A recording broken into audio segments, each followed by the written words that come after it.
first arrived in Ireland, a lot of people asked me where I was from, and when I said Myanmar, most of them didn't know where that was. So I explained it's a country in Southeast Asia, and its neighboring countries are Thailand, China, and India. People recognize those countries, but not mine, and they had no idea what's been happening there.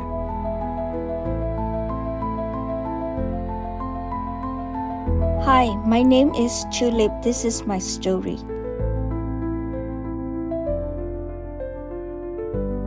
I am originally from Myanmar, and I've been living in Ireland for more than 3 years now.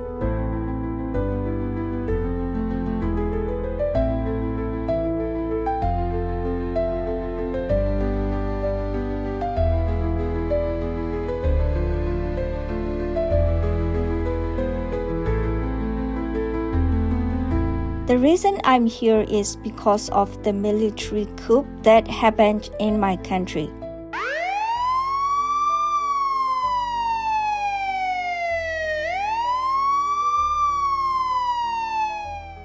In November 2020, Myanmar held a general election.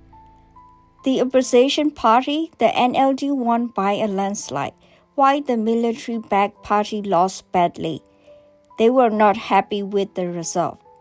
Then, on the 1st of February 2021, when the newly elected parliament was about to resume, General Min Aung Hlaing and the military took control.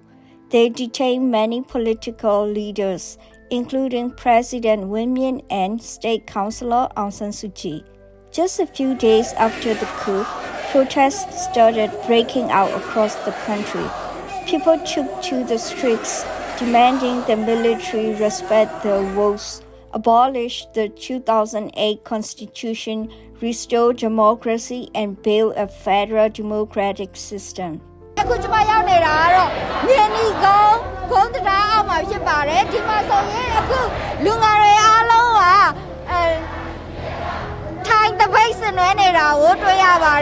At that time, I was working as a broadcast journalist with an independent media outlet called TVB based in Yangon. I went out to cover the protests, spoke with many young people, what we call Generation Z, and asked them why they were protesting, what kind of impact they hoped to make, and what outcome they wanted. Even though many of these young people didn't fully understand politics, they still took part in the protests. Some of them had voted for the first time in the 2020 election, and they were really wanted their vote to be counted for the sake of country's future.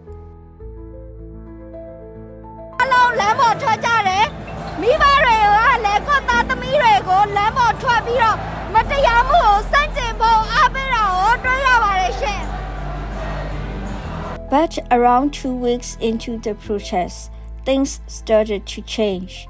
The military began cracking down hard, arresting peaceful protesters, torturing them, and in some cases even killing people. The peaceful demonstrations slowly changed into more intense resistance and eventually into armed conflict in some areas.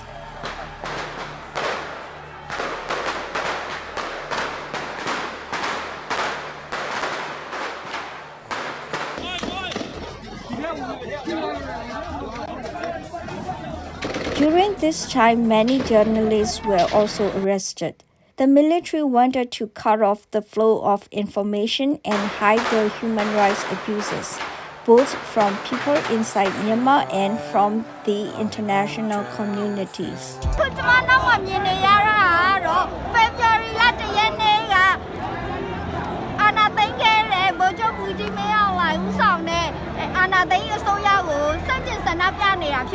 Unfortunately, about a month after the coup, the military junta revoked the broadcast license of the media outlet I was working with.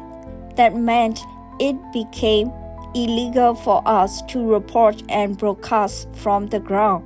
But our CEO made decision to keep broadcasting from both inside and outside of the country because we believe the media play a vital role, especially in this time of crisis. People deserve to know what's happening. After that, our media team started operating both underground and from exile.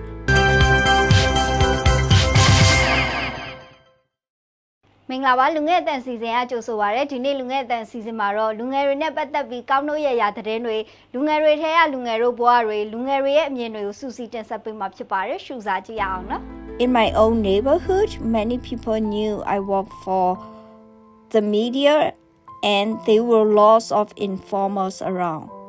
I started to fear of my own safety. I didn't want to be arrested or tortured.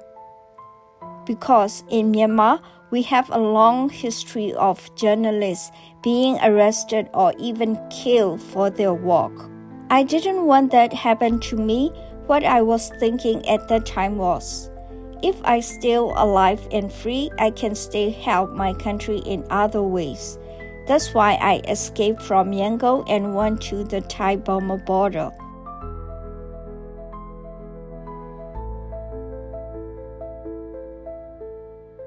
But the situation there got even more intense, and it became impossible to continue my journalism work. So I made the decision to flee into Thailand illegally. While I was there, I continued working for the same media outlet. I interviewed many young people and youth leaders online and ran a youth program using digital platforms.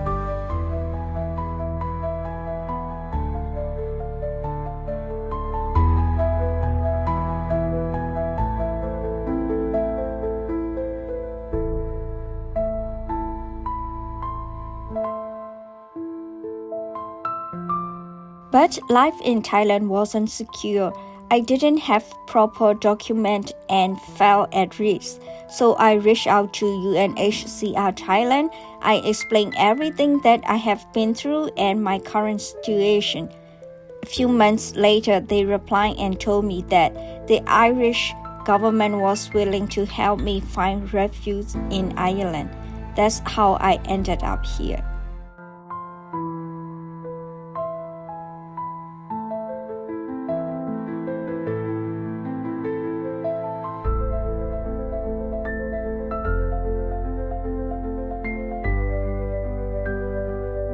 Personally, I face a few challenges. The first is the language barrier. English is my second language, and even though I've been learning it since I was young, we didn't really have a chance to use it in everyday life back home. So it's hard sometimes to express myself fluently. The second challenge is dealing with government paperwork, like applying for a resident card. The system here is quite different from what I'm used to. That makes the process more difficult.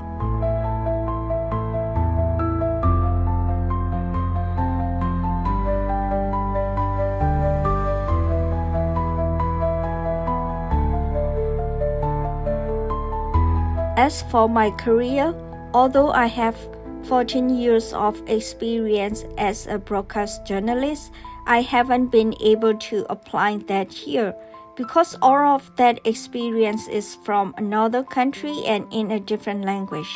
I think employers may not fully trust my capability, but I'm not giving up.